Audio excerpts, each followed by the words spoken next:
So Telangana రాష్ట్రంలో నిన్న ఉగాది చాలా ఘనంగా జరిగింది. దానికి సంబంధించి వివిధ పార్టీల దగ్గర వివిధ పండితులు ఎవరైతే ఉన్నారో వాళ్ళందరూ కూడా జాతకాలు చెప్పడం జరిగింది. ఎవరికి అనుకూలంగా వాళ్ళకు జాతకాలు చెప్పడం జరిగింది. ఇక్కడ కాంగ్రెస్ అధికార పార్టీ కాబట్టి ఆ ప్రభుత్వం దగ్గర ఒక రకమైనటువంటి జాతకం చెప్పడం జరిగింది.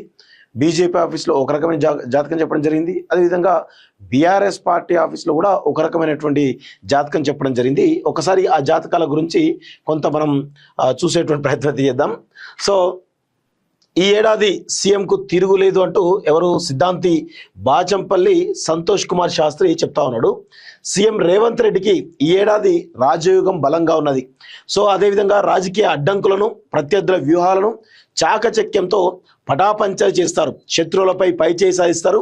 సీఎం తీసుకునేటువంటి కొన్ని సంచలనమైనటువంటి నిర్ణయాలు రాష్ట్ర భవిష్యత్తును మారుస్తాయి అంటూ ప్రభుత్వంపై బురదల్లే ప్రయత్నాలు, అంతర్గత కలహాలు సృష్టించే శక్తులు చురుగ్గా ఉంటాయి. అంటే చూడండి, బురదల్లేటువంటి ప్రయత్నాలు, ప్రభుత్వంపై బురదల్లేటువంటి ప్రతిపక్షాల ప్రయత్నాలు కావచ్చు, లేదంటే అంతర్గత కలహాలు సృష్టించేటువంటి శక్తులు ఎవరైతే ఉన్నారో ఇంటర్నల్గా, అంటే కోమటిరెడ్డి రాజగోపాల్ రెడ్డి కావచ్చు, లేకపోతే జీవన్ రెడ్డి లాంటి వాళ్ళు కావచ్చు, వీళ్ళ గురించి వీళ్ళేమంటారు, అంతర్గత కలహాలు సృష్టించే శక్తులు చురుగ్గా ఉంటాయట. సీఎం తన బృందాన్ని మంత్రులు అధికారులు సమన్వయం చేసుకోవడంలో అప్రమత్తంగా ఉండాలి. ఈ ఏడాది రేవంత్ రెడ్డి జాతీయ స్థాయిలో గుర్తింపు గౌరవం పొందుతారంటూ చూస్తా ఉన్నాం. సో ఇదొక రకమైనటువంటి వర్షన్. ఎవరిది? ప్రభుత్వం సంబంధించినటువంటి రేవంత్ రెడ్డి భజన సంబంధించినటువంటి పంచాంగం ఇది. ప్రతిపక్షం బలపడే అవకాశం. ప్రభుత్వం ఉన్న లోటుపాట్లతో పాటు పాలన వైఫల్యాలు కొనసాగితే ప్రజల్లో అసంతృప్తి పెరిగి ఈ ఏడాది ప్రతిపక్షానికి గణనీయంగా బలం చేకూరే అవకాశం ఉంది. ప్రజా సమస్యలు పరిష్కరించడంలో ప్రభుత్వం విఫలమైతే ప్రత్యామ్నాయ శక్తిగా బీఆర్ఎస్ ఎదిగే పరిస్థితులు ఏర్పడతాయి. చూడండి ఒకసారి, ప్రభుత్వంలో ఉన్నటువంటి లోటుపాట్లతో పాటు పాలన వైఫల్యాలు కొనసాగితే ప్రజల్లో అసంతృప్తి పెరిగి ఈ ఏడాది ప్రతిపక్షానికి గణనీయంగా బలం చేకూరేటువంటి అవకాశం ఉంది. అంటే ప్రతిపక్షం అంటే ఎవరు? బీఆర్ఎస్ఆ బీజేపీ? చూడండి, ప్రజా సమస్యలు పరిష్కరించడంలో ప్రభుత్వ విఫలమైతే ప్రత్యామ్నాయ శక్తిగా బీఆర్ఎస్ ఎదిగేటువంటి పరిస్థితులు ఏర్పడతాయి. విద్యా విధానంలో జరుగుతున్న మార్పులు విద్యార్థులకు నష్టం కలిగిస్తాయి. ప్రభుత్వం సరైనటువంటి చర్యలు తీసుకోకపోతే నిరుద్యోగం మరింత పెరిగిపోతుంది అంటూ వేద పండితులు మృత్యుంజయ శర్మ, ఫణీంద్ర శర్మ మాట్లాడుతున్న విషయం చూస్తున్నాం. సో ఇది బీఆర్ఎస్ భజన పంచాంగం. ఇక చూడండి, గ్యాస్ ధరలు ఇప్పట్లో పెరగవు. ప్రపంచవ్యాప్తంగా యుద్ధ మేఘాలు కమ్ముకున్నా భారత్లో గ్యాస్ సిలిండర్ ధరలు పెరగలేదు, ఇప్పట్లో పెరగబోవు. భవిష్యత్తులో ఏం జరుగుతుందో ముందే ఊహించేటువంటి దృక్పథం ఉన్నటువంటి దురదృష్టి కలిగినటువంటి మోడీ నాయకత్వమే ఇందుకు కారణం. కుజుడు మంత్రి కావడం వల్ల ఏ దేశం కూడా మన వైపు రాకుండా రక్షణ మంత్రి కాపాడుతారు. సనాతన ధర్మాన్ని గౌరవించేటువంటి ఏకైక పార్టీ బీజేపీ. సానుకూల ఆలోచన ఎలా ఉండాలో ఆ పార్టీ సూచిస్తుంటూ బీజేపీ భజన పంచాంగకర్త కె సూర్యనారాయణ మూర్తి చెప్తా ఉన్నాడు. సో చూడండి, కాంగ్రెస్ పార్టీ భజన పంచాంగకర్త సిద్ధాంతి బాచంపల్లి సంతోష్ కుమార్ శాస్త్రి ఒక రకంగా చెప్తా ఉన్నాడు. అదేవిధంగా బీఆర్ఎస్ పార్టీ భజన పంచాంగ పండితులు ఎవరైతున్నారో మృత్యుంజయ శర్మ, ఫణీంద్ర శర్మ ఒక రకంగా చెప్తున్నాడు. సో బీజేపీ భజన పంచాంగకర్త సూర్యనారాయణ మూర్తి ఒకలా చెప్తా ఉన్నారు. సో ఈ ముగ్గురు మధ్యలో డిఫరెన్స్ చూడండి. అంటే మనం వాస్తవంగా ప్రతి మనిషి, ఈ భారతదేశంలో ఉన్నటువంటి ప్రతి మనిషి, మనందరం కూడా పంచాంగాన్ని చాలా గొప్పగా నమ్ముతాం. కానీ ఇందులో ఉన్నటువంటి లోపాలు చూడండి, ఒక్కొక్క పండితుడు ఒక్కొక్కలాగా చెప్తా ఉంటాడు. ఇప్పుడు గ్యాస్ ధరలు ఇప్పట్లో పెరగవు అని చెప్పి చాలా స్పష్టంగా చెప్పిండు కదా. సో ఒకవేళ గ్యాస్ ధరలు పెరిగితే ఏంది పరిస్థితి? 100% గ్యాస్ ధరలు పెరిగేటువంటి అవకాశాలు స్పష్టంగా కనబడుతున్నాయి. ఈ దేశంలో గ్యాస్ నిల్వలు, గ్యాస్ కొరత బలంగా ఈరోజు ఉండేటువంటి అవకాశం అయితే కనబడతా ఉంది. అందుకే ఈ యొక్క ముగ్గురు పంచాంగం చెప్పిన దానిలో ఎవరి భజన వాళ్ళు చేస్తున్నట్టుగా కనబడతా ఉంది తప్ప నాకైతే వేరే అయితే కనబడతలేదు. ఇంకొక విషయం, ఇందులో ఒక విషయం గురించి మాట్లాడాలి. నిన్న ఇదే ఎవరైనా ఒక్క నిమిషం, ఈయన పేరు కూడా గుర్తులేదు, సంతోష్ కుమార్ శాస్త్రి ఏం చెప్తుండో ఒక్కసారి వినండి. దాని తర్వాత మనం చాలా క్లియర్ గా మాట్లాడదాము. మంచి వారిని తిట్టడము, అలాగే దేవతల నింద, వేదాన్ని నిందించడము, గోవులను నిందించడము, బ్రాహ్మణులను నిందించడము, ధర్మాన్ని నిందించడము, ఇవన్నీ కూడా ఎవరైతే చేస్తారో వాళ్లకు హింస తప్పదో, వాళ్లకు పరాభవం ఈ సంవత్సరం జరిగి తీరుతుంది అని పరాభవ నామ సంవత్సరం చెబుతోంది. అందుకే మౌనం మంచిది, ఎక్కువగా మాట్లాడుతూ మైకులు ఇచ్చినప్పటికీ కూడా ఎంత తక్కువ మాట్లాడి ఎక్కువ పని చేసేటువంటి నాయకుడికి అందరూ కూడా దండలు వేసి పట్టం కడతారు. అది ఈ సంవత్సరంలో మనం జాగ్రత్తగా చూడవచ్చు. కాబట్టి మౌనేన కలహన్నాస్తి. యూట్యూబ్ లో వ్యూస్ కోసమో దానికోసమో పిచ్చి పిచ్చి తమ్ములైన్లు పెట్టి సనాతన ధర్మాన్ని అన్నింటినీ కూడా ఇబ్బంది పెట్టేటువంటి వాళ్లకు పరాభవం తప్పదు. తృతీయాధిపతి రవి లాభం. ఒకసారి చూద్దాము, ఒకసారి ఏమేమి అంటాడో ఒక్కసారి మీకు చూసి చెప్తే ప్రయత్నిస్తా. ఒకసారి చూడండి. అలాగే దేవతల మంచి వారిని తిట్టడము, అలాగే దేవతలని మంచివారిని తిట్టడము, ఇవన్నీ ఒకసారి రాద్దాము. మంచివారిని, దేవతలను, వేదాలను అని చెప్పే విషయాలు రాద్దాం. ఒకసారి రాసి బ్రాహ్మణులను. సో ఇక్కడ చూడండి, వేదాన్ని నిందించడము, గోవులను నిందించడము, బ్రాహ్మణులను నిందించడము, ధర్మాన్ని నిందించడము, గోవులను, ధర్మాలను. సో చూడండి, ఇవన్నీ కూడా ఎవరైతే చేస్తారో వాళ్లకు హింస తప్పదు, వాళ్లకు పరాభవం ఈ సంవత్సరం జరిగి తీరుతుంది అని పరాభవ నామ సంవత్సరం చెబుతోంది. అందుకే మౌనం మంచిది, ఎక్కువగా మాట్లాడుతూ మైకులు ఇచ్చినప్పటికీ కూడా ఎంత తక్కువ మాట్లాడి ఎక్కువ పని చేసేటువంటి నాయకుడికి అందరూ కూడా దండలు వేసి పట్టం కడతారు. అది ఈ సంవత్సరంలో మనం జాగ్రత్తగా చూడవచ్చు. కాబట్టి మౌనేన కలహన్నాస్తి. యూట్యూబ్ లో వ్యూస్ కోసమో దానికోసమో పిచ్చి పిచ్చి తమ్ములైన్లు పెట్టి సనాతన ధర్మాన్ని అన్నింటినీ కూడా ఇబ్బంది పెట్టేటువంటి వాళ్లకు పరాభవం తప్పదు. తృతీయాధిపతి. సో ఇక్కడ ఏమంటున్నాడు ఈ యొక్క పండితుడు?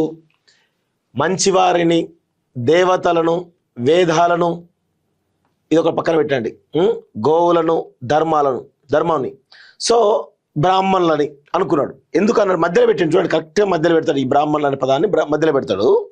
సో నేనేమంటా ఉన్నానంటే, ఈ దేశంలో బ్రాహ్మణులను తప్ప, అంటే బ్రాహ్మణులను కించపరిచిన, నిందించిన హింస తప్పదు అని చెప్పేసి ఆ యొక్క పండితులు ఎవరైతే ఉన్నారో సంతోష్ కుమార్ శాస్త్రి చెప్తా ఉన్నాడు. నేను ఒకటే అడుగుతా ఉన్నాను, అంటే ఈ దేశంలో బ్రాహ్మణులు ఒక్కరే మంచి వాళ్ళ? ఈ దేశంలో వేరే వర్గాలవి మంచివి కావా? అంటే బ్రాహ్మణులను తిడితే హింస తప్పదంటున్నావు, మరి ఆ రెడ్లను, వెలమలను, బీసీలో కులాలను వ్యక్తులను, మున్నూరు కాపులను, పద్మశాలలో, లేకపోతే యాదవులను, లేకపోతే గౌడ్లను, ముదిరాజుల్లో, మాదిగల్లో, మాలల్లో, లేకపోతే ఇంకా రకరకాల లంబాడి వాళ్ళను తిడితే మాత్రం హింస జరగదా? అంటే ఓన్లీ ఒక బ్రాహ్మణులను తిడితేనే హింస జరుగుతుందా? వేరే వాళ్ళని తిడితే హింస జరగదా? ఏందన్నట్టు నీ దృష్టిలో? అంటే మిగతా కులాలు ఏవి మంచివి కావు, కేవలం బ్రాహ్మణ కులం ఒకటే మంచిది అనే నీ యొక్క భావన కనబడతా ఉంది కదా. అంటే మందుల శామ్యుల్ని ఇండైరెక్ట్గా రేవంత్ రెడ్డి ముందే టార్గెట్ చేస్తున్నట్టు కనబడతా ఉంది. సో చాలా క్లియర్గా ఇక్కడ మనువాదాన్ని ఏ విధంగా ఈరోజు ఎంత స్పష్టంగా చెప్తున్నారు చూడండి. అంటే ఇప్పటికి కూడా మన దేశంలో మనువాదం ఇంకా ఉన్నది. మనువాదం ఇంకా కూడా ఈరోజు వర్గాలుగా డివైడ్ అయిపోయి, వీళ్ళు ఉత్తములు, బ్రాహ్మణులు అంటే ఉత్తములు, క్షత్రియులు అంటే కేవలం రాజులు, శూద్రులు, అతిశూద్రులు, వైశ్యులు అంటే వీళ్ళు మాత్రమే, అంటే ఇలా ఈ యొక్క డివైడ్ చేసేసి వీళ్ళు ఉత్తములు, వీళ్ళు రాజ్యం చేయాలి, వీళ్ళు వ్యాపారం చేయాలి, మిగతా వాళ్ళు ఉత్పత్తి కులాలు, ఇంకా అతిశూద్రులేమో కాళ్ళ కింద ఉండాలని చెప్పేసి మనువాదాన్ని రేవంత్ రెడ్డి ముందే ఈరోజు మనువాదం ఏ విధంగా బరడి వెళుతుందో ఒక్కసారి గమనించండి. అంబేద్కర్ ఇప్పుడు కాదు, అప్పుడు కాదు, 100 సంవత్సరాల క్రితమే ఈ మనువాద వ్యవస్థను, ఆల్రెడీ మనువాద శాస్త్రాన్ని ఏ విధంగా తగలబెట్టిండో మనందరం కూడా చూసినాం. మనందరం కూడా చరిత్రలో ఉన్నాయి కదా. ఎందుకు తగలబెట్టిండు? ఇలాంటి బ్రాహ్మణులు కొంతమంది బ్రాహ్మణులు ఏవైతే ఉన్నారో వాళ్ళ యొక్క ఆధిపత్యాన్ని సమాజం మీద రుద్దేటువంటి ఒక ప్రయత్నం. ఈరోజు మనుషులను మనుషులుగా చూడకుండా ఈరోజు అణగారిన వర్గాలుగా, అంటరాని వర్గాలుగా చూడడం ద్వారా వీళ్ళ యొక్క ఆధిపత్యం కొనసాగించాలని చెప్పేసి ఈరోజు ఆనాటి నుండి నేటి వరకు కొనసాగుతున్నటువంటి పరిస్థితి మనకు కనబడతా ఉంది. ఎంత నిస్సిగ్గుగా, ఎంత నిర్లజ్జగా చెప్తున్నాడు చూడండి. ఎంత వీళ్ళని ఎట్లా పౌడుకున్నాడంటే, మంచివారిని, దేవతలని, వేదాలని, బ్రాహ్మణులని, గోవులను, ధర్మాలను నిందించే వారు హింసకు గురవుతారని చెప్పేసి చెప్తా ఉన్నారు కదా. ఇందులో బ్రాహ్మణుల పదం అనేటువంటి ఎందుకు పెట్టుకున్నాడు అంటే మీరు గొప్పవాళ్ళు, వేరే వర్గాలు గొప్పవాళ్ళు కాదు అనేటువంటి విషయాన్ని మీరు చెప్తున్నారా? ఏం చెప్తున్నారు నాకు అర్థం కాదు. ఇంత దుర్మార్గమైనటువంటి పరిస్థితులు ఉన్నాయి మన దేశంలో. ఇంకా కూడా కుల వ్యవస్థ, మత వ్యవస్థ ఈ రెండు కూడా బలంగా వెళ్ళునుకపోయినది. మత వ్యవస్థ, హిందూ మతం అనేటువంటి ఒక వ్యవస్థలో ఈరోజు కులాల కుంపట్ల ద్వారా ఈరోజు బ్రాహ్మణ వర్గాలు ఉత్తములుగా, మిగతా వర్గాలు అనగారిన అంటరాని వర్గాలుగా చిత్రీకరించే ఒక ప్రయత్నం ఇంకా కూడా కొనసాగుతున్నట్టు విషయం చెప్పాలి. స్వాతంత్రం వచ్చి దాదాపు 80 ఏళ్ళు అవుతున్నప్పటికి కూడా, దేశం పురోగమిస్తున్నప్పుడు కూడా మన దేశాన్ని ఇంకా ఈ యొక్క మనువాద వ్యవస్థలోకి నెట్టివేసే ఒక ప్రయత్నం బలంగా జరుగుతూ ఉంది. మన దేశం అభివృద్ధి అయిందనుకోండి, మన దేశంలో ఉన్నటువంటి అట్టడుగు వర్గాలు చదువుకొని ఈరోజు వాళ్ళు చదువుకొని ఉద్యోగాలు చేసుకుంటే వీళ్ళకు ఉపాధి ఉండదు కాబట్టి, వీళ్ళకు పూట గడవదు కాబట్టి ఈరోజు ఇంకా కూడా ఈ దేశాన్ని డెవలప్ కానియకుండా, ఈ దేశం అభివృద్ధి చెందకుండా, ఈ దేశ ప్రజలకు కనీసం ఆ పేదరికంలో నుంచేటువంటి ఒక ప్రయత్నాన్ని బ్రాహ్మణ వర్గం ఒక బ్రాహ్మణ వర్గం ఏ విధంగా ప్రయత్నం చేస్తుందో చూడండి. ఎంత దుర్మార్గం అంటే ప్రతి రంగంలో కూడా, రాజకీయ రంగం ఇప్పుడు చూడండి, రాజకీయ రంగం కూడా ఎంత దారుణంగా వాళ్ళ కంట్రోల్లో ఉన్నదో అర్థం చేసుకోండి. న్యాయ వ్యవస్థ వాళ్ళ కంట్రోల్లో ఉంది. ఈరోజు బ్యూరోక్రసీ వాళ్ళ కంట్రోల్లో ఉన్నది. ప్రతి వ్యవస్థ కూడా వాళ్ళ కంట్రోల్లో ఉన్నది కదా. ఏ ఒక్కటి కూడా ఉందా? మావోయిస్టు పార్టీలో కనీసం అదన్నా ఈ దేశ భూస్వామ్య వ్యవస్థ పైన పోరాడుతుంది అనుకుంటే, ఆ వ్యవస్థ కూడా ఈరోజు మా యొక్క ఆధిపత్యం లేదు కాబట్టి ఆ యొక్క మావోయిస్ట్ పార్టీ మొత్తాన్ని కూడా సర్వనాశనం చేసేది కదా ఈ వర్గాలే కదా, అందులో ఉన్నటువంటి ఈ వర్గాలే కదా. ఇంకొక విషయం, సివిల్ సర్వీసెస్ గురించి మొన్న చెప్పిన, ఎంత దుర్మార్గం అంటే ఈరోజు ఓబీసీ కేటగిరీలో, ఎస్సీ కేటగిరీలో, ఎస్టీ కేటగిరీలో ఉన్నటువంటి ఎవరైతే రిజర్వేషన్ ఉన్నటువంటి వాళ్ళు ఈరోజు వాళ్ళు చదువుకొని జనరల్ కేటగిరీలోకి ర్యాంకులు తెచ్చుకుంటే వాళ్ళకి ఆ ర్యాంకులు ఇవ్వకుండా ఇంటర్వ్యూల్లో మార్కులు తగ్గించి ఎంత దిగజారి వాళ్ళని ఓబీసీ కేటగిరీలో, ఎస్సీ కేటగిరీలో, ఎస్టీ కేటగిరీలో వేసిరో ఎంత దుర్మార్గమైన వ్యవస్థ నడుస్తుందో చూడండి భారతదేశంలో. ఇప్పటికైనా ఈ దేశ మూలవాసులైనటువంటి ఎస్సీ, ఎస్టీ, బీసీలందరూ కూడా ఐక్యం కావాల్సిన అవసరం ఉంది. ఈరోజు ఈ యొక్క ఆర్య బ్రాహ్మణులు ఈ దేశ మూలవాసులు కాదు. ఈ దేశ మూలవాసులు అంటే ఎవరు? ఈ దేశ మూలవాసులు ఈ దేశంలో ఉన్నటువంటి అన్ని బీసీ, ఎస్సీ, ఎస్టీ వర్గాలే కదా. వీళ్ళు ఈ దేశ మూలవాసులు కాదు. కానీ ఈ దేశం పైన ఆధిపత్యం చిలాయించడానికి, ఈ దేశం పైన ఈరోజు వాళ్ళ యొక్క ఆధిపత్యాన్ని చూపించడానికి, ప్రతి రంగంలో కూడా చూపించడానికి ఈ బీసీ, ఎస్సీ, ఎస్టీలను చదువుకు నోచుకోకుండా వాళ్ళని ఒక మానసికమైనటువంటి భయాన్ని క్రియేట్ చేసి, మానసికమైనటువంటి ఒక పరిస్థితిని క్రియేట్ చేసి, వాళ్ళకు ఒక జాతకాలు ఈరోజు దేవుళ్ళు అనేటువంటి ఒక దాంట్లో పెట్టేసి భయభ్రాంతులకు గురి చేసే ఒక ప్రయత్నం చేస్తూ ఉన్నారు. ఇంత దుర్మార్గమైనటువంటి ఒక పరిస్థితులు కనబడతా ఉన్నాయి ఈ దేశంలో. 100కు 100% ఇది మంచి పద్ధతి కాదు. ఈ బ్రాహ్మణుడు ఎవరైతే ఎవరు పండితులు ఎవరైతే సంతోష్ కుమార్ శాస్త్రి అంట, మీరు ఈ విధంగా ఒక వర్గాన్ని మాత్రమే మంచి వాళ్ళుగా, మిగతా వర్గాలను మంచి వాళ్ళు కాదు అనే విధంగా మీరు మాట్లాడినటువంటి విషయాలు ఏవైతే ఉన్నాయో, ఇప్పుడు బరాబర్ మందల శామ్యుల్ అన్న దానిలో తప్పే ఉన్నది. మీరు అంటున్నారు, వాళ్ళు అంటున్నారు. వాళ్ళు అన్న దానిలో, మీరు అన్న దానిలో తప్పు లేదనుకోండి, మందల శామ్యుల్ అన్న దానిలో కూడా తప్పు లేదనంటే అని భావించాల్సిన పరిస్థితి ఏర్పడుతుంది. ఇప్పటికీ కూడా ఈరోజు ఒక వీడియో మీకు చూపిస్తా. ఎంత దారుణంగా ఈ కాలంలో కూడా దళితులని రానియకుండా, దళితులని టెంపుల్కి రానియకుండా ఏ విధంగా చేస్తున్నారో ఒకసారి చూడండి. ఒకసారి నువ్వు వచ్చిన ఊళ్ళు మంచిగా నీకు కూడా మంచిగా వచ్చిన ఇప్పటికి లోపలికి నేను ఎక్కడైనా భజనలకు పోతానే, సరే ఓకే, అట్లా అయితే అట్లా సరే సరే వినబుద్ధి ఉంటే ఇక్కడ కూర్చుండు, మూల కూర్చున్నాడు. అంటే గతంలో అంబేద్కర్ చెప్పిండు, స్కూళ్ళల్లో మాకు నీళ్ళు ఇవ్వరు, మేము స్కూళ్ళ లోపల ఉంటే ఎక్కడో వెనకాల కూర్చోవాలి, ఎక్కడో అందరికి దూరంగా కూర్చోవాలని చెప్పేసి ఆనాడు అంబేద్కర్ చెప్పినటువంటి చూసాం కదా. ఇప్పుడు ఈ కాలంలో కూడా టెంపుల్లోకి రానియకుండా చూడండి, టెంపుల్లో నువ్వు ఆ మూలకు పోయి కూర్చోపో, ఆయన దళితుడు కాబట్టి ఆయన టెంపుల్లో ఏ విధంగా అవమానం జరిగిందో ఇప్పుడు ఈ కాలంలో జరిగినటువంటి సంఘటన. సరేనే, అట్లయితే అట్లా. నేను అప్పటి నుంచి అంటున్నా, నేను అందు గురించి ఉన్నది ఒకటి, ఇది ఏమది దేవుడు అధ్యాసం, దేవుడు పనికిరాని పిల్లలు అక్కడ వేరే ఊళ్ళలో పంపించింది. మా పిల్లలు తెలుసా? అందు గురించే నువ్వు చెప్పేది విన్నావా? ఏం బాధపడద్దు, ఇక్కడ ఆడ కూర్చుని అదేనే నేను పోతానే, నేను నీతో లొల్లి పెట్టుకుంటాలే. నేను మాలమాదిగోని కాబట్టి నేను అందు గురించే నేను అడిగిన. నీ మనమ మాట అనగాదు, నేను అడిగిన కాబట్టి నేను అందు గురించే నేను వీరికి రావన్నా వద్దా అని నేను అడిగిన. సరే ఓకే పాపు, మంచిది. సరే సంతోషం. ఇప్పుడు ఏమైందంటే ఇప్పుడు ఇల్లు లేచిపోతుంది. అట్లా అద్దు బాబు.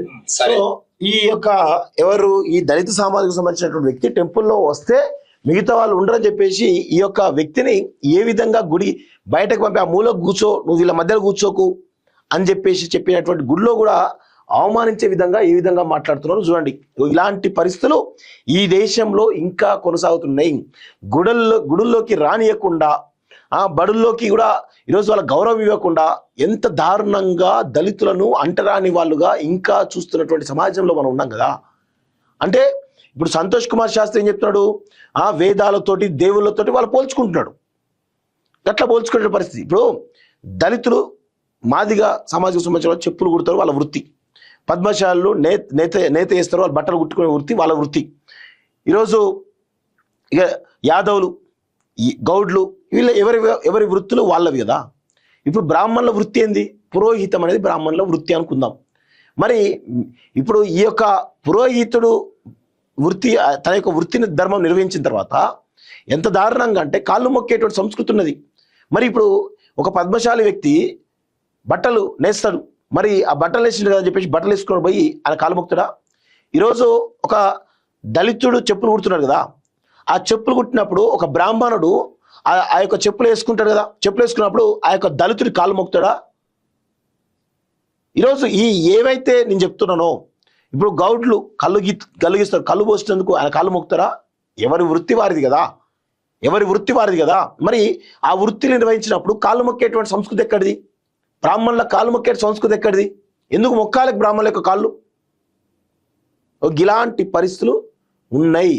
ఇలాంటి పరిస్థితులు ఇంకా దేశం ఇంకా కూడా వెనకకు నెట్టివేస్తున్నారు. కొంతమంది శక్తులు కలిసి తెలంగాణ దేశాన్ని వెనకకు నెట్టేటువంటి ప్రయత్నం చేస్తూ దేశంలో ఉన్నటువంటి ఎస్సీ ఎస్టీ వర్గాలను చదువుకోనియకుండా ఎంత దుర్మార్గంగా వ్యవహరిస్తున్నారో ఒక్కసారి గమనించాల్సిందిగా ఈరోజు నేను చాలా స్ట్రాటజికల్గా వీళ్ళు చేస్తున్నారు.